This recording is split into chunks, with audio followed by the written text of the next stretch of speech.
ዩቲዩብ ከፍተናል ሰብስክራይብ አርጉ ገባ ገባ ብሎ አረፍ ስላለ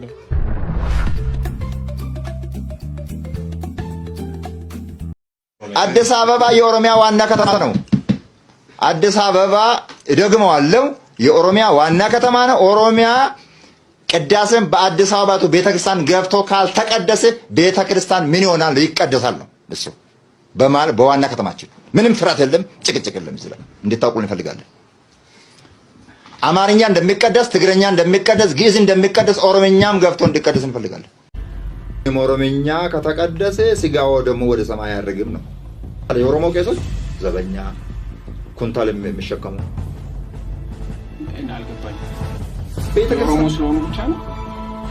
የኦሮሞ ስለሆኑ ብቻ 85 በመቶ በላይ ከአንድ ወገን ተዋቅሮ የሚገኝ በመሆኑ ሁሉን አቀፍ ሲኖዶስ ነው ብሎ መቀበል ባለመቻሉ ሁሉንም የሀገሪቱ ህዝቦች ያቀፈ ቅዱስ ሲኖዶስ ዛሬ አቋቁመን በይፋ ስራ መጀመራችንን ቲክቶክ ቤተሰቦች የስካይላይ ሆቴል የመጽሐፍ ቅዱስ ማብሪያ ያዘጋጀው ከአባቶች ጋር ተሰብስበን ስብሰባ ላይ ነን። ሁላችሁም የነዚህ አባቶች በግራም በቀኝም ያሉት በረከት ይደርባችሁ። ቀድማ ቅድስተ ቅዱሳን ነግራኛለች። የሚጠይቁሽን ጥያቄ በደንብ ስሚያቸውና መልስ አንደበትሽ ላይ ይቀመጣል ተባልኩ እና መሳሪያ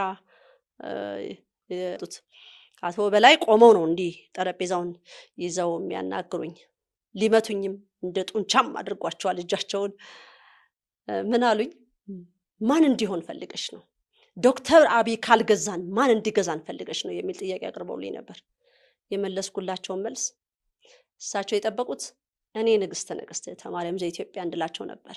የመለስኩላቸው ጥንት የነበሩ እግዚአብሔርን የፈሩ አምላክነቱን የተቀበሉ ወላዲተ አምላክን የያዙ ቅዱሳንን የሚያምኑ ነገስታቶች ናቸው ኢትዮጵያን ሊገዟት የሚገባው ስል ከጠገባቸው የነበሩት አንገታቸውን ነቀነቁ። ኦሮሞ ኮታ ሌላ ከተቱ ሚሉናሉ። ኦሮሚያ እንዳትረጋጋ የሚፈልጉ መዋቅሯን ጥሰው ለመምራት የሚፈልጉ በፍጹም ሳህለ ማርያም ቶላ ተብሎ ተጠርቶ ከዚህ ውጭ ኦሮሞ አለ እንዴ? ስለዚህ ያም ደግሞ ሲደረግ ኦሮሚያ አካባቢ ተወልዶ ያደገ ንጹህ ኦሮሞ የሆነ ሰው ሲኖዶሱ መርጦ ለህዝቡ ሰጥቷል፣ ህዝቡን አክብሮ። ስለዚህ ኦሮሚያ የተከበረ ህዝብ ነው። የተከበረ አባት ልከንለታል። ተቀብሎ የህዝቡን ቤተዘጋቿን ቤተክርስቲያን ከፍቶ እንዲያገለግል አደራችንን ለማስተላለፍ ነው።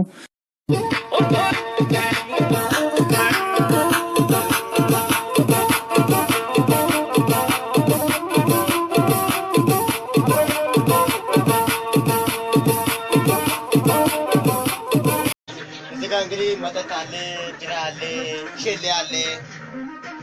የሌለ ነገር የለም። በቃ በቡት እዚህ ጋር እንግዲህ መጠጥ አለ፣ ጅራ አለ፣ ሸሌ አለ። የሌለ ነገር የለም። በቃ በቡት እንግዲህ እንደምሰነበታቸው ስሜ ካትር ነው የሚባለው።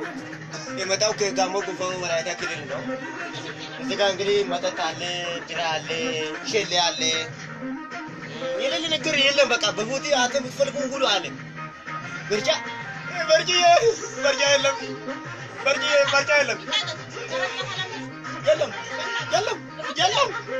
የለም። ስጋ በቃ ጨርሶ ስጋ የለም።